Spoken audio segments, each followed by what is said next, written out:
Islamophobia. Oh, this word is entering our daily vocabulary.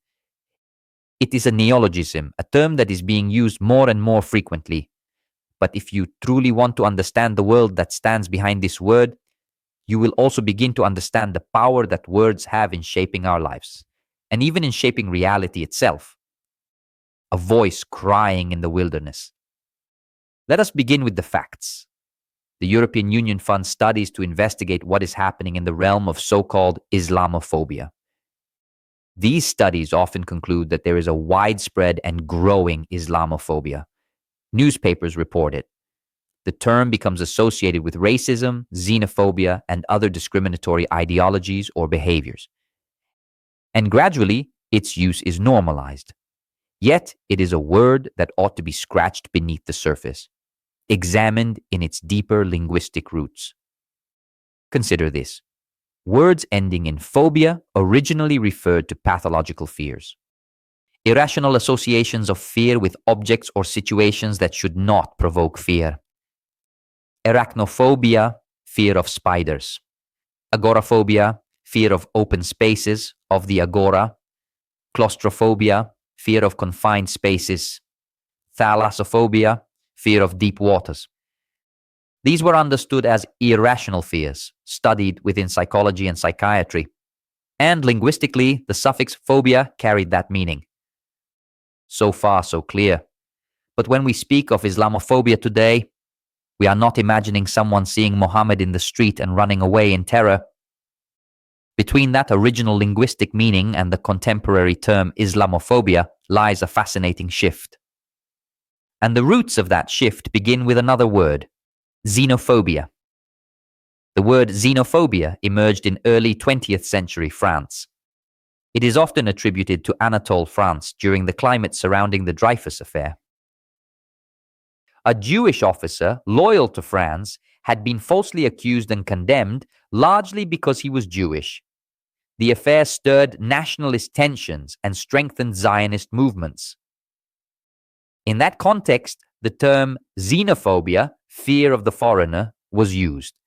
Yet no one imagined people literally fleeing at the sight of a Jewish passerby. The meaning was shifting.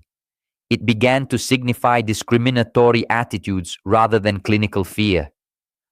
That was the first great shift.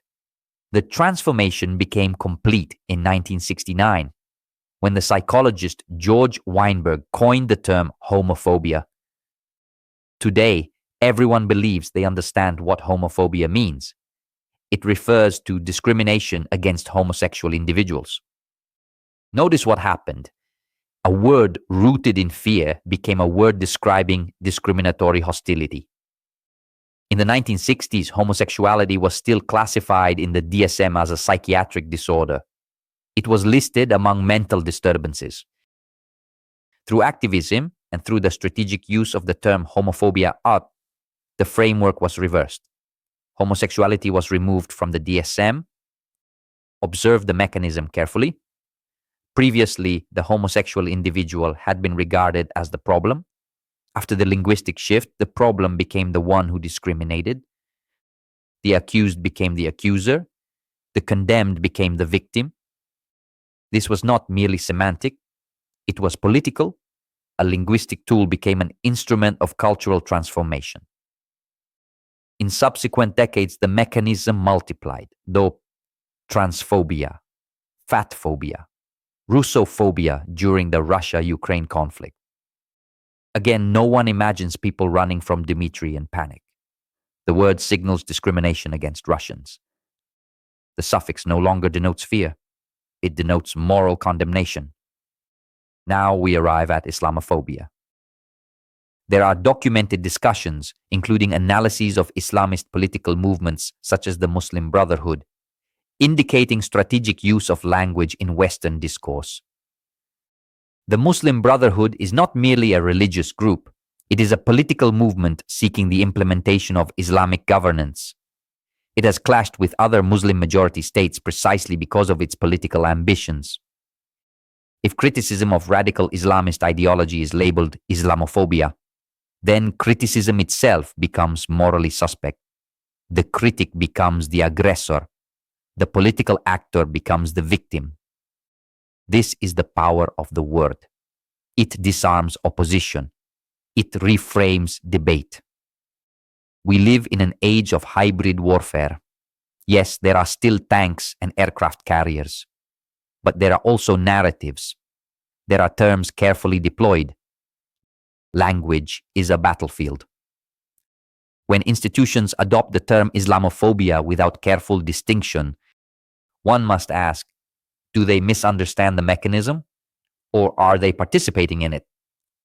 This is not a call to hatred, nor is it a defense of discrimination. It is a call to linguistic clarity, to recognize how a word can invert roles, how the perpetrator may present as the victim through strategic framing. From executioner to victim. That is the mechanism embedded in the contemporary use of Islamophobia. I hope this linguistic journey has been illuminating. Reflect carefully. Examine words before adopting them. And never underestimate the quiet, formidable power of language.